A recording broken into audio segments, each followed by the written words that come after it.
Hello and welcome back to the Opposites Abroad podcast, a podcast about all things travel. Charlie Bosco here, up in a drizzly BC, which is killing me after such a nice hot spring. And TT, as ever, down in Denver, where he tells me it's just crossed 100 degrees, which for those of you who live in the modern world is kind of mid-30s. Yes, how many leagues is that? Like, I'm trying to think of some old measuring thing. How many fathoms? Yes. Yeah, so you're definitely, as is so often the case, you're winning on the weather front today. But regardless, we're probably both winning versus the climate I originally came from, which was the northwest of England. It's a very nice place, but it's green for a reason. And so on today's episode, we're actually talking about what it's like to move continents. We've got a guest coming up who moved to the other side of the world, used to live in Australia. TT's now looking surprised because I hadn't told him about that. But he's good. Today we're talking about what it's like to move across continents and make a huge move and what the cultural difference is, and maybe touch on why it's tricky to live in Europe and what's tricky about living here, and the balance between the two and why you might choose one over the other. So it's definitely going to be me doing more of the talking today, but you're a really good interviewer. Every time we interview someone, you always come up with a gem of a question. Thank you. So when we first met, you were living in where? Austria? I was living in Austria, yeah. So we met in 2016, didn't we? Yes. Yeah. And then what? So you've done a few moves because you did England to continental Europe. So I did. So I guess kind of the reason that I first thought about living abroad, because living abroad, when you're in high school, you don't really think about where you are. You're just where you are. You're desperate for a girl to like you. You're desperate to be accepted. You don't want to get bullied. You don't have a huge awareness of the... Although I was lucky enough to have travelled a bit as a teenager, you don't have a huge awareness of the greater world. You're very much focused on your immediate surroundings and being accepted into your community. But I finished high school, and 9 days later was working in a school as a member of staff in New Zealand. And spent a year there, and I think just enjoyed that lifestyle so much, enjoyed that climate so much. It was a complete break from anyone and everyone I knew, so all these people that seemed so important at high school, suddenly I just didn't see for a year, and most of them I never saw again. And I suppose that was, I guess I never really ever thought about living in the UK long term again after that experience. So that's kind of where it started. But then I went back for university, and after university, moved to mainland Europe. So that was the first proper move. Because I guess when I went to New Zealand, it's a year, you're coming back to university. It's a lot more temporary. Well, and have you ever lived, so New Zealand, former colony of the UK, Canada, former colony of the UK, Austria, birthplace of Hitler. Like, have you ever been anywhere have you ever thought about living somewhere that's more just way out of your comfort zone? That's a great question. See, I told you you'd come up with a gem. Thank you. Well, I lived in France for a long time. Well, I was never officially a French resident, so we should clarify that for tax purposes. So you weren't striking? No. Honest, France is a tough country to live in, I would say. But why? So just for a bit of context, you mentioned my first move. I went to France. I actually only went for a summer. Went back to England. Went back to the UK for a bit. Went back to France, and I think over time just thought, this is where I want to be, and made it more permanent. But there was a lot of back and forth in the first few years. But France is a tough place to live because French culture is far more alien than English people realise. So because of the proximity, people swim. I know someone who swam from England to France. It's that close. It's a sort of high-level amateur athletic achievement to swim to France. It's not that far. It's 20 miles or something, but it's so close. that people underestimate the cultural chasm between the two countries. And I think as an outsider, in fact, I would say this of almost any European country, it's very hard to move there unless you just go all in and accept not just language but culture and way of life. If you try and import yourself to a European country, it's very hard to feel at home there. You can absolutely do it. We lived in Chamonix. A lot of friends of mine still live in Chamonix, but they're expats. They're not in French life and French culture. Some of them speak decent French, some of them don't. Yeah.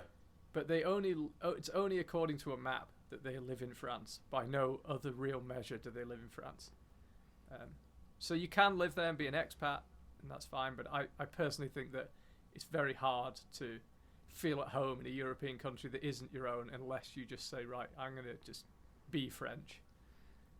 Where seems more like English culture to you? New Zealand, America, or Canada? Definitely not America. America I think is another very alien country to Brits. Although again, they perhaps don't realise it. British people don't realise it. Canada, Canada and New Zealand. They're culturally different to England, but they don't have. I don't think either of them has a strong national identity. And anywhere that doesn't have a strong embedded culture, a strong national identity, is a lot easier to fit into. So just to go back to France, I think there's just French culture is so ingrained, it's so old, they're so proud of it, that if you go as an outsider, you've got to go all in and just go, right, I'm throwing aside how I do things and my heritage, and I'm going to become one of these people. And that's really the only way to feel at home there. So the older the country and the older the culture, you think it's the more difficult to immigrate to? Yeah, I mean, if we were trying to create a rule out of this, I would say that's probably the case, yeah. But there's also other things that shape it. I mean, America has one of the strongest national identities of any country, doesn't it? There's so much patriotism. It's, for a lot of Americans, it's such a big deal to be American. Yeah. And it's a relatively young country. Yes. So it's more about the strength of the national identity, the strength of the culture. But America's much more of a melting pot than somewhere like France. Yeah, I can totally see that, and I can see that American culture would be tough because Americans aren't always welcoming.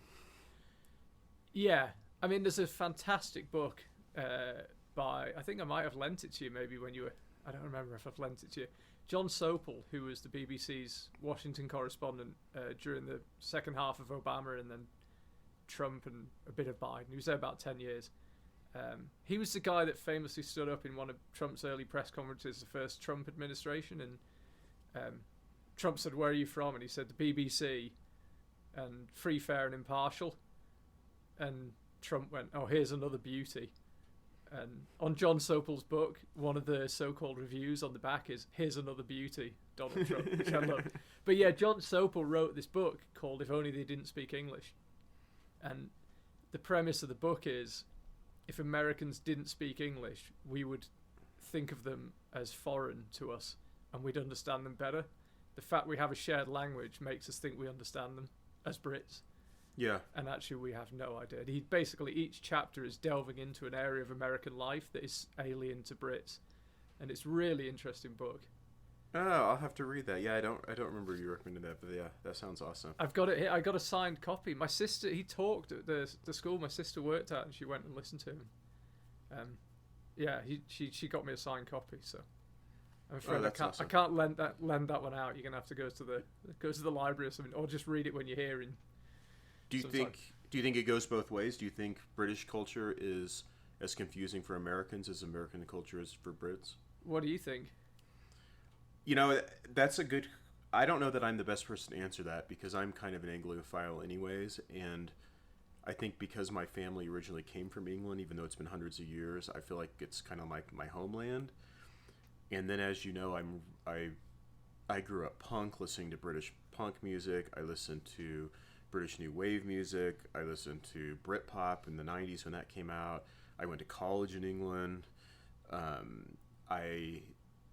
have a real love of British culture. So for me, it isn't that confusing to me, but I probably understand more than I mean, not I don't want to sound like bragging, but 99% of Americans, I know about the mods and rockers riots in Brighton and just like obscure things that nobody would know. Do I have a super great understanding of British history? It's okay, but I love Lord Nelson. I love the I just think that I think the British Empire is fascinating. How this little tiny country basically took over the world. And we've talked about before, but I think I would encourage anybody to Google the height of the British Empire and map, and it is unbelievable. And I'm not saying politically it's a good thing or bad thing, but just the amount of the world that the British conquered is astronomical. Yeah, yeah. And right now I'm while we're doing the podcast, I'm drinking Earl Grey tea, and which is British. I like gin and tonic, which is British or from India, British India. And there actually was an Earl Grey. I think there's a statue of him somewhere in England. So in Newcastle, where I went to university. Yeah. But I think the average American probably looks at British as more, I don't know, uptight maybe, or that I don't know that they really understand the British humor. But I think America has a lot they could learn from the British, to be honest, especially with how everything in America is such a disaster right now. Well, Britain post-Brexit is sadly in quite a sharp decline, and I don't see it being corrected anytime soon. But yeah, I agree with that. I think you're the most English American I know. I don't feel like there's a huge cultural chasm between me and you. Yeah. We probably share quite a lot of politics, and but yeah, your anglicized take on life is quite apparent to me. Well, and I have that, and we have the similar sense of humor. British their sense of humor is different than American humor. It can be very dry and sarcastic, and I definitely have a lot of that, I think, so I can connect better. Yeah, I think if you just go to London, you aren't really understanding England, because when I go to London, I feel foreign. London is a city that isn't really part of any country. It's like the world in one place. So I don't really consider London to be representative of England. Yeah. But yeah, I think there's quite a cultural gap. But I think if you're an American going to England, it might be a little bit harder to spot that gap, unless again you really immerse yourself. If you go to a British pub, that's British culture to me. Yeah. Yeah. And most people there are lots of towns in England that are notorious for being funny, and the people in those towns are funnier than most comedians. You kind of have to be funny in some places in Britain. That is your social standing is almost determined by how funny you are. Yeah. And I love that. And maybe we talk a little bit about, since we're talking about America, and because of course I'm way more familiar with America than I am with Canada. I remember you were looking at immigrating to Boulder at one point, and I'm sure some of it's political reasons or financial reasons, but what made you choose where you are now over America, and would you recommend the same for someone coming from Europe that wants to come over here? I think one thing I've realised living in, I guess I count New Zealand as having lived in New Zealand, but certainly having spent long periods of my life in France and then Austria and now Canada, I would say everyone's different. I know people that move to Austria, and to me that is a culture that I just could not ever be part of. I loved my time there. It's Innsbruck, where we lived, is one of the greatest cities on earth. You've got a wonderful European city surrounded by amazing mountains. It's an incredible place, but I could never be part of that culture. Well, they're just not friendly. They're happy. At least they don't seem that way. No. Yeah, they're tricky people to fit in with, and that's not a criticism. It's their country. If you don't fit in, that's your problem, not theirs. But it's a really hard place to fit in. But I know people who've done it, so I would just preface this with this is only my experience. But in terms, so anything I say, it's only my opinion. A lot of people might listen to this and think, well, I live in Austria and I think it's great. It is great, but it's hard to fit in. In terms of Canada over America, I think you hit the two things, political and financial, really. I've been self-employed most of my life, so healthcare is an elephant in the room in the States. Yeah. I remember when I was seriously looking at moving to Colorado, possibly Boulder, or I think if I lived in the States, I'd probably live in Montana. But anyway, that's by the by. Yeah, we got a quote, and the health insurance was going to be $2,000 per month. Yeah. US, which, yeah, I don't want to be sending that out the door every month just to have the right to go to a hospital. So that was an issue. And then I remember I always been fascinated by America, specialized in it in university. Yeah. Very inspired by the ideal of America. And I think America's the greatest country to have ever existed. But Trump came in, and it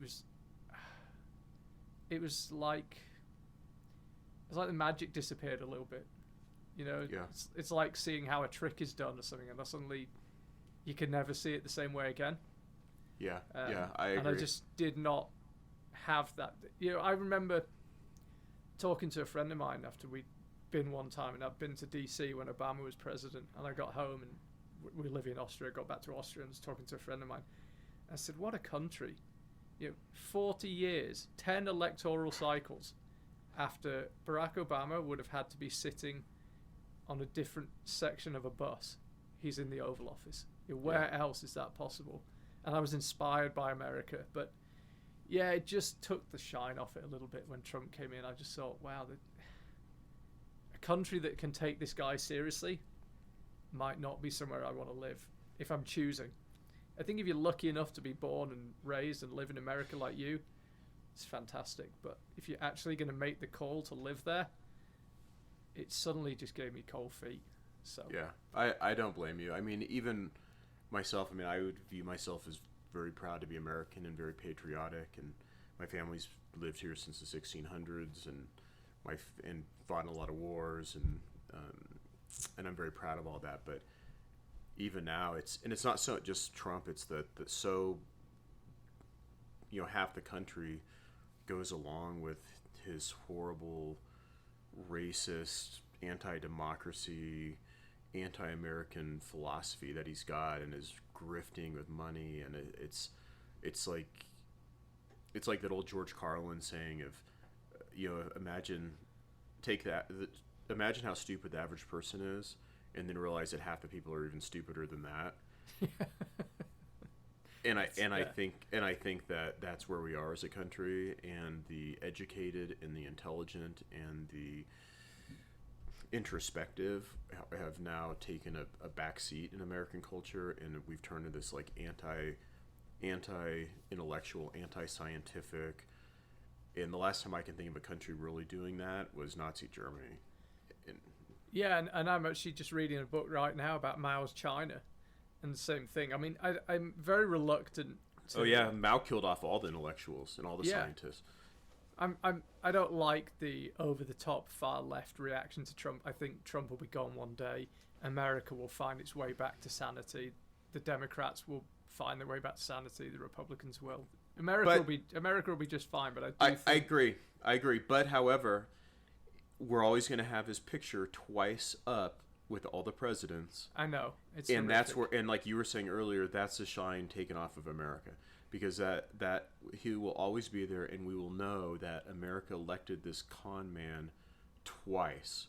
Yeah, I agree, but I just so I'm reluctant to say, well, we didn't move there because of Trump, and I'm reluctant to say, well, Trump is like Nazi Germany or Mao's China. I'm not this kind of crazy left-wing lunatic saying that Trump is Hitler, but it does have echoes of it, which is burning books.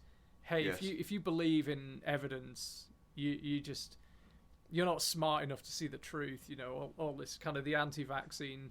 Yeah, science is subjective. Science. Well, I've done my own research, and there's a deep state, and it's Bill Gates and George Soros are firing rockets at forests and all this crap that the kind of MAGA right is coming out with. Yeah, so. Immigrants eating dogs and cats. Yeah, exactly. They're eating the dogs. So yeah, I'm not saying that Trump is anything like as bad as those people, and he certainly wasn't a one-man reason not to move to America. But once you know what it's like. When it's like you find something out about a friend of yours, or you find out your partner's cheating on you, or what, I don't know, something like that. It's you can never not see it. Yeah, yeah. And yeah, once the shine was off, I just thought, no, we need to move somewhere where there's a social safety net. We've got healthcare. A lot of people, there aren't many school shootings. People aren't armed. Yeah. It just changed my thought process a little bit. I'd romanticized it until Trump. Now, what about why Canada instead of going back to New Zealand or Australia or some other part of the empire? The empire. It was either here or it was going to become the Vice Raj of Mumbai. So I just. So you know what? It's actually quite a cold, hard calculation. Yeah. Because I wanted to live somewhere English speaking. I don't care if that's lazy. I got sick of speaking someone else's language, and some people don't mind it. I could have tried harder. Maybe French or German could have been second nature, and I wouldn't think about it. But I was sick of going to my car breaking down and having to look up all the words so that I could try and explain what the problem was. And yeah. I just wanted to speak English. Maybe it's lazy, but that's how I felt.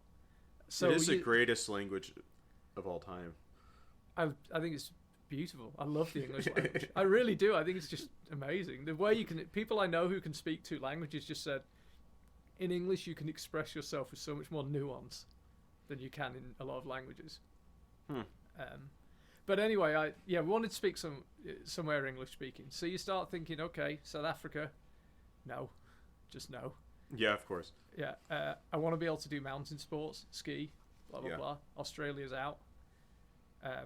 New Zealand is just too far away from everything. As someone that likes travel and different cultures and seeing the world and family, you're as far as you can be for the rest of the world. So much as New Zealand is amazing, it's kind of choosing to cut yourself off from the world almost to go and live there. Yeah, I could see that. And then that leaves America and Canada. And so why? It's quite calculating. And I think that's smart. And why the part of Canada that you went to? You just didn't want to be in a big city? Yeah, I'm not a big city person, but I want to live near hills, mountains, and so I thought, okay, well, it's somewhere between Calgary and Vancouver, and I went to both and thought, well, they're great, but they're big cities. I don't want to live in these, and yeah, I also don't want to live in some tiny little mountain town.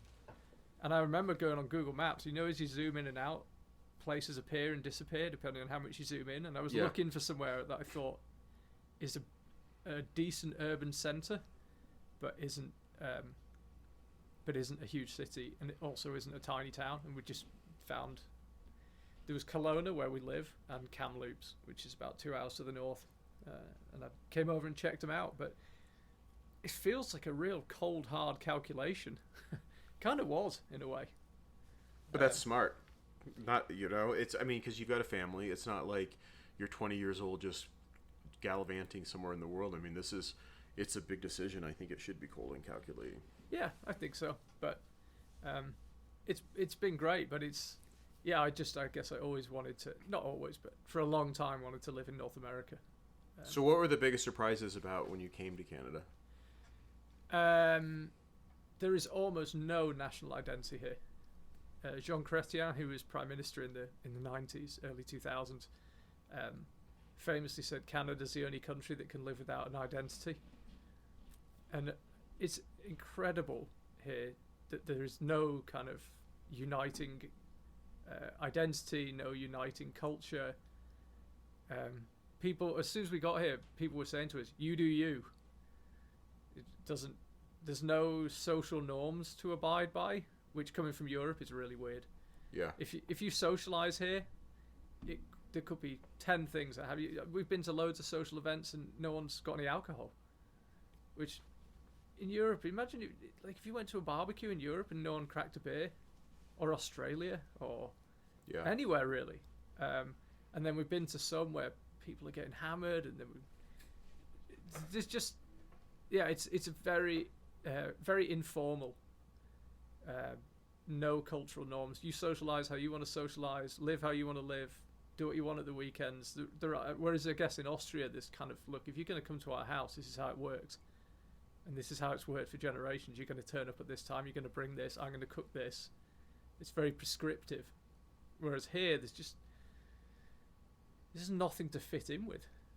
You just live your life. It just happens to be in Canada. And I really enjoy that. Now, what about British Canada versus French Canada? Is that different? I don't know French Canada at all. My understanding is it has a very distinct identity, and there's a large separatist movement, and they've had referendums in the past about Quebec separating from Canada. My understanding of it is it would be like Scottish independence, which is turkeys voting for Christmas, because Quebec is a net benefactor of Canada. So Quebec gets more money than it gives to Canada. So and by being part of a G7 country, you have all the security and financial security and necessary bureaucracy that comes with being a big country. So I don't think it will happen, but I can't claim to know French Canada well at all. You would not know Canada is bilingual in BC. Which is crazy, really. Because in Alberta, the signs are bilingual. But in BC, you cannot tell you're in a bilingual country, apart from the fact that everything in the grocery store is in French and English. That's it. Have you noticed a difference in patriotism after all the Trump 51st state stuff and people are mad at America? Yeah. So in the liquor store, a lot of liquor stores now, the US shelf is bare on the wine shelves, and it'll just say, we don't buy American. And in the grocery store, there's huge, made in Canada sections. And it's big deal. But America's had no stauncher ally and closer friend than Canada.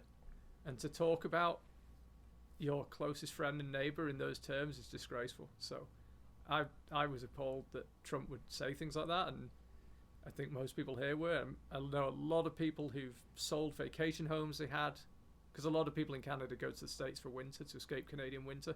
Yeah. And people who've sold vacation homes or won't go to them until Trump is gone, or won't buy American, won't visit America. I wanted to go to a Seattle Seahawks game this year. Most people I ask say, I don't want to go to America until Trump's gone. Yeah, that's really and it's sad. It's a financial thing. They don't want to give the American economy any money. Yeah, they want Trump to feel some pain. Yeah, I don't blame him. I know. No. I know it's really hurt some resorts that are up kind of in the northern parts of the U.S. that had a lot of Canadian guests have just completely stopped going. I know, and it's self-inflicted, but people are people are willing to inflict a bit of pain for sure. Yeah. There's been a surge of. I never think of Canada as patriotic, but the closest Canada gets to patriotism has surged. No, people aren't unpatriotic, but it's not a big deal to be a Canadian in the same way that it is to be an American. No, what's really surprised you is that stuff like, you always see TikTok videos and people are like, the crazy things when I moved to whatever, and a lot of times I watch those and they're just so ridiculous, and I'm like, you're just making stuff up for the video, like, or it's just so obvious, some of the things. But is there been any culture shock to you? Surprisingly, there hasn't. But then I spent a lot of time in North America anyway, and felt I knew it reasonably well. You know what the biggest shock is? How different Canada and America are. Because when you visit them as a tourist, they kind of look the same. Yeah. Same roads, same cars, same strip malls, and everything's all the corners are four-way junctions, or you only turn 90 degrees, don't you, in North America? Yes. There aren't kind of windy roads very often. Yeah. So they kind of look pretty similar, but man, they're really different places. And that's probably been the biggest surprise is understanding the difference between the two countries. But no, I think it's kind of as expected, but perhaps even easier. We were braced to kind of fit in with this new culture, and then you get here and go, oh, there's really nothing to fit in with. You just do what you want to do. And you find people that feel the same, and you hang out with them, and it's all good. So, yeah, I think the highlight and the difference between America and Canada is been really interesting. Now you hear. Go ahead. on. I was just say you hear people in America and they say, I know people, and I know people personally that would love to move out of the United States because of the government, and if somebody had the means to do that in the United States, where would you recommend that they move to? Well, Canada. The first thing to say is Canada is huge. It's the second biggest country in the world. Some of the statistics about how big Canada is just insane. Half the lakes in the world are in Canada. Wow. None of it is one of the territories. It's half the size of the EU, and it's got 60,000 people in it. BC is 1.5 times the size of France, so it's vast. So I would say there really is something for everyone. I think if you're a city person, I did not like Toronto. Full disclosure. I know you said that. I've been to some Canadian cities, but I've never been to Toronto. I don't know. It's just, to me, there was nothing there. Sounds ridiculous in a big city, but it's just glass towers and a lake, and I don't know, no culture, no kind of identity, no feel to it. Anyway, didn't like Toronto one little bit. People say Montreal is fantastic. You've been to Montreal? I have not. We should meet up there because everyone says it's the best city in Canada. I would love that. I've been to Vancouver, Saskatoon. You've been to Calgary, haven't you? Calgary. Yeah. And Calgary reminds me of how Denver used to be when I was growing up. So I kind of liked it. God, it's actually remarkably similar, isn't it? Because it's on the plains, but then if you face in the right direction, you see the mountains behind. Yeah, and it's kind of a cowboy culture, which Denver doesn't really have that much anymore, but it used to. And similar sizes from how I remember Denver as a kid. So yeah, I thought that was interesting. But yeah, I would love to go to some other Canadian cities. So I'd say if you're going to live in a city, from what I hear, Montreal. Now Quebec has different immigration, so I'm not even sure. As permanent residents of Canada, I'm not a Canadian citizen yet. I'm in the process of becoming one, but I'm not sure if I can live in Quebec. I'm actually not 100% on that. It definitely has different immigration streams. So you get Quebec-only immigration, things like that. So that would be worth looking into. But apparently, Montreal is supposed to be the kind of best city in Canada for culture, food. Vancouver's pretty great, but it's massive now. It's got so big. I mean, you talk about Denver exploding. A friend of mine grew up in Vancouver in the 70s, and he said it was amazing. I bet. Because you had this little city that backed onto the mountains, the ocean, everything. But now it is exploded. And Vancouver now it's an amazing place, but it's kind of a nightmare to be there. It's so busy. It's so hard to get anywhere with the traffic. If you cross the Lionsgate Bridge into North Vancouver, it's just heinous. The traffic is just out of control. Sadly, I think Vancouver has kind of been taken over. And it kind of reminded me of Seattle, but without all the homeless and crime. It's pretty bad for homeless and crime, though. Vancouver now. I mean, one of the most dangerous places in Canada is East Hastings Street in Vancouver. But I think in Vancouver they do a better job of probably hiding it. So if you're in the city centre of Vancouver, you won't. It's not as in your face. When you're in downtown Seattle, there are homeless people everywhere. Oh, it's so bad. But in Vancouver, they're contained into one area. But put it this way, I went to a show, a concert. In fact, it was Luke Combs, whose drummer we interviewed a couple of weeks ago. In downtown Vancouver, BC Place. Yeah. And we drove out along East Hastings Street, and I was just running red lights because I would not stop the car long enough to wait for a red light in East Hastings Street. It's so sketchy. Well, I was contained. And I was born in Seattle, so I spent a lot of time there as a kid. And Seattle used to be an amazing place, but there's a really good documentary out, and if you've seen it, called "Seattle is Dying." I've watched that. Yeah, it's really interesting. It's on YouTube for free. Is it on YouTube? And I would recommend anybody watch it. It's a few years old now, but it's really good about how the homeless have just basically destroyed Seattle. Well, you could also I don't disagree, but I think by the same token, Seattle went from kind of quiet, cool city in the Pacific Northwest to having Amazon and Microsoft. Yeah. And yeah. I think that drove the cost of living so Yeah. far beyond the normal person, and I think a lot of people got left behind. So I don't disagree. You got to take personal responsibility and everything, but I do think that Seattle, in many ways, was made but also ruined by Amazon and Microsoft. It's because it just gentrified it, and suddenly there were these big paying companies that needed loads of employees, and it just drove the cost of living up. And yeah, so I think Seattle. Yeah, I wonder if you could give someone who's lived their whole life in Seattle, if you could give them their time again and say, would you still want Microsoft and Amazon to be in Seattle? I'd be interested to know what they'd say about that. Oh, that's super interesting. Because, I mean, they're, of the 5 biggest companies in the world, they're 2 of them. And they're both in this kind of relatively small, well, it used to be relatively small city in the Pacific Northwest. It's pretty crazy that this one city gets 2 of the biggest companies in the world. So Yeah, it's funny how things change, because when I was a kid or in high school, Seattle was like really a cool place, because it was like grunge was there, like it had this awesome scene, and Denver was kind of looked as like a just not a cool place at all to be really from. And now Denver is like super hip, and everyone wants to live here, and Seattle's dying, like the documentary said. It's amazing how things change like that. yeah, I mean, what was Denver like growing up? Because I know it now as a very modern, cosmopolitan, liberal, modern city. It wasn't like that when you were growing up, hey? No, it wasn't.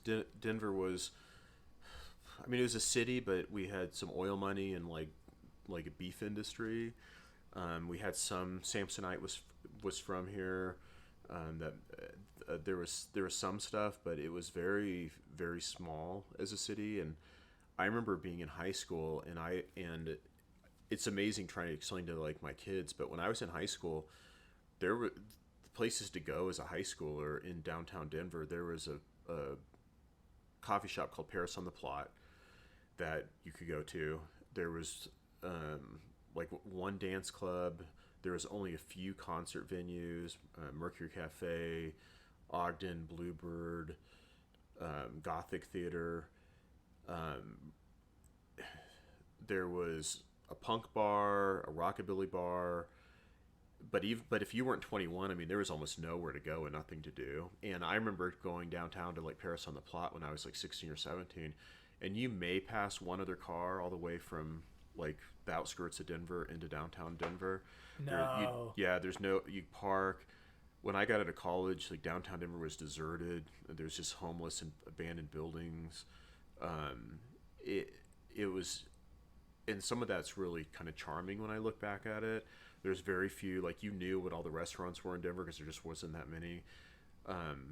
When I was a kid, the only Mexican restaurant was in Parker, which is another town. There's one Chinese restaurant kind of in my side of the Denver area. It was way, way different, but there was no traffic. Everybody was nice. Now it's so jammed full of people, and it's like the street light turns green and whoever's behind you starts honking at you. Like that stuff never would have happened. I mean, it was like people would put their turn signal on and they would move into the lane, and everyone would always wave at you, thank you, when I was growing up. Yeah. Now people are just jerks. There's not a lot of people in Denver from Denver. And I've lived here since I was 1 year old, so I'm basically a native. And I just see so many people and it's like, if you left California because you hated it, why did you come here and try to turn this place into California? Yeah, that's it. In Montana, you mentioned Montana earlier. Montana is getting completely ruined right now. Montana is like the new Colorado, and so many people have moved in. The prices of houses have skyrocketed. Traffic's terrible. You can't go. The fishing is jammed with people, and Montana is getting completely ruined. And probably Wyoming's next. Yeah, it probably is. It's just interesting how places change though, because driving from Denver, I'm trying to, you'll know what the freeway's called between Mile High Stadium down towards where you are. and it's just seems like it's busy 24 hours a day. Yeah. Um, it's just hard to imagine the place you're describing. Well, and even back then, it's been widened since then. So, like, Yeah. when I was a kid, it was a way smaller highway, and there was really no traffic. And you go up to the mountains in the summer. Nobody was up there. The Breckenridge was abandoned. Vale, there'd be nobody up there. Nobody in Aspen. They were ski towns that people go to in the winter, but in the summer, there's nothing there. And now it's just everything's jammed. I hate going up to the mountains and trying to fight the crowds. It's just I will always love it here, but if I didn't have such family ties in Colorado, I would probably look at if I was a single guy my age with the finances that I have, I would probably be looking at moving out of the country. Where would you go? That's a good question. I would look maybe Spain. Okay. Yeah. If you're an expat, that's one of the easiest places to live because there are swathes of expats. Yeah, and I can do a little terrible Spanish. I feel like if I had to learn a language, that'd be probably the easiest one for me. I think it's an awesome location. You can get to anywhere in Europe, Africa, the Middle East incredibly quickly. There's islands. You can get to England super quick. Just everywhere. It's such an awesome location. I love New Zealand, but I'm with you. It's just so far away, and I just can't sit still, and I don't want to go sit in one place for very long. And so yeah, that's probably my number one. I think too. You could go to like Panama or Costa Rica, where a lot of expats go from the United States, and but then you've got the problem of it's such a nightmare to get everywhere. And I like going to Asia. I like going to Europe.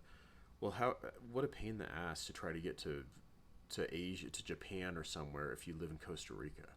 Yeah. Like so. And then I think we've talked about this before. So with the U.S., to me, one of the most important things if I was immigrating somewhere is I want to be around a big international airport. I don't want to be out in the boonies. And I had that realization. I might have talked about this before, but I met a couple from who's very successful engineers that lived in North Dakota, and they were talking about what an absolute nightmare it was when they would travel, because you had to get to either Minneapolis or Denver on a little puddle jumper that was super expensive, or drive for 10 hours. And it ended up adding a ton of time and a ton of cost. And in the U.S., really, the big airports are Denver, Atlanta, L.A., kind of San Francisco, Miami, Dallas, Chicago. And of all those places, I think Denver's probably the best of all those places. I certainly don't want to live in Chicago. L.A.'s incredibly expensive and difficult to navigate. Atlanta, I mean, Miami, Denver's probably the best, and probably my backup to all that would probably be Dallas, but that's not my favorite either. So, yeah. Why would you leave the U.S. though? I'm kind of tired of the culture, some of the culture here. I'm tired of the gun culture. I'm tired of and I'm with you. I mean, I think you and I are fairly moderate in our politics, but I just feel like this isn't a place that values education anymore. It's not a place that values books and reading. I think the American values have kind of gotten perverted and screwed up in the last few years, and I'm sure it will get back. But I would like to be someplace where we do care about other people, and we do want people to have health care, and we do care about if a young person is gay, that they have a hotline they can call, and they have people that they can talk to, and they have help. And I feel like even though the world's getting less and less religious, America still, other than the Middle East, is kind of like the last really religious part of the world. And I just don't feel like we're open-minded enough. I don't like how abortion is illegal. I don't think that's fair to women's rights. I mean, there's just some things that I'm not super stoked with when it comes to America right now. But I'm sure if I went somewhere else, I wouldn't like that either. So I wouldn't like some of the things there. I think my biggest realization is that nowhere's perfect, and it's so easy to romanticize places. And I've definitely been guilty of that. Oh, we move when we lived in France. I said, well, if we move to Austria, then Yeah. Germanic culture's great, healthcare's great, mountains are great, nice city, and my line on Innsbruck is, it's perfect in every way you can measure. So you look at Wikipedia and you go, okay, nice size. You look at pictures, you go, great mountains. You look on Google Maps, you go, it's in the heart of Europe. It's got an airport. There's just, in every way I can measure, this place is perfect. So there's nothing you're going to find on the internet that's going to put you off, but there's a subtlety to the culture that puts you off. So nowhere is perfect, is my realization. Yeah, and I think it's that old thing that, and we kind of talked about before, your happiness really comes from within, and people that are truly happy will be happy anywhere or anywhere that it's not some like horrible like you know, like North Korea. Yeah, like you're in prison or something. But people that are happy are going to be happy everywhere, and there's people, much like when they look for in a relationship somebody to make them happy, or looking for a place to make them happy. And I've had some of my best trips have been places that aren't very touristy, that nobody would really, go to on vacation, and I just thought I had so much fun. And really, I think, we can always be looking for new locations, but it's really up to us to find our own place in the world. Yeah, I agree. And I think the one, I suppose, just getting back to kind of the root of why we're doing this call, of why you would choose to live in North America, I actually think that you can... I've never met anyone who could be equally happy in Europe and North America. I think you belong in one or the other. And we came here for the spirit. And so I think if you were to move to Spain, you would kind of notice a bit more lethargy amongst people. Yeah. Sometimes I think life's a little bit too easy in Europe. Yeah. And yeah, that spirit and stuff you might miss. So maybe you wouldn't. I mean, I can understand your frustrations with modern day America. And I would just say, of all the crimes I think Trump has committed, he's actually committed some real crimes, but of all the cultural crimes he's committed, he's made ignorance a virtue. And I think that's probably his worst legacy, is that he's encouraged people to say, I've looked at the evidence and I'm just going to say it's nonsense. I'm going to just ignore it. I'm going to say I know better than scientists and historians and philosophers and all doctors these smart and doctors and all these smart people. And I'm not saying any of those people are right, but individually, but to ignore scientific historical consensus and to make that a virtue, that you're smarter than the entire world of intellectuals, I think is probably Trump's worst. The worst damage he will do to America is making people's ignorance a badge of pride rather than the source of embarrassment. So, but anyway, I don't know how I got onto that. But no, nowhere's perfect. But I moved here because I wanted that feeling that anything was possible. I wanted the massive space. Europe is busy. It's really busy. Everything's small. And I just noticed that when we came here on vacation every year, I kind of felt myself relaxing. Yeah. Because you're driving a big car down a big road, and you park at Walmart, and the space you park in is huge. And it sounds like little things, but these are the micro nudges that make a difference to your everyday life. I just felt more relaxed. I felt like the world was bigger and more spacious, and more of it was available to me. So, if you had to do over again, would you have done it? Oh yeah. Well, and that speaks for itself. Yeah, the stuff I would change. Obviously, I'd like to be close to my family. Yeah. I could live without a Canadian winter, much as I love skiing. It's a tough winter. You've experienced it here. Yes. That wouldn't necessarily be my choice, and there are things I would change about Kelowna for sure. But no, once you accept that nowhere's perfect, and you take all the factors that make a life or a location happy, and you start ticking them off, I think you just get as close as you can to perfect. But you're never going to get there. Nobody apart from you is ever going to be perfect. I was preempting your comment. I just knew what you were going to say. I don't say everything I think. Well, I used to be perfect. I used to be conceited, but now I'm perfect. But nowhere is perfect. And I think for anyone who's considering a big move across an ocean or wherever, you just have to kind of take a real cold, hard look at what you think will matter to you. And I should say that is hard. Because when we've done moves before, we kind of thought we knew what mattered to us, and then you get there and you go, oh, why we just didn't really think about X, Y, Z. So you've got to be ruthlessly honest about what it is that matters to you, and it takes a long time to figure that out. But if you do, you just got to be calculating and figure it out. But yeah, it's 100% been the right thing, and I think looking at climate change and political instability, there aren't many countries better set up than Canada. So raising your kids in Canada, I think, and I would say the same of America actually, any kid lucky enough to grow up on this continent has won life's lottery. Yeah, I agree. I still think that to be the case, Trump or not. So, no, it's been great, and yeah, I enjoyed talking about it. We kind of meandered all over the place. That was great. I hope everyone else enjoyed it too. Well, I hate being interviewed. I like chatting. So I thought that was great. I really enjoyed it. You should go into this podcasting business. You're good at it. Thank you.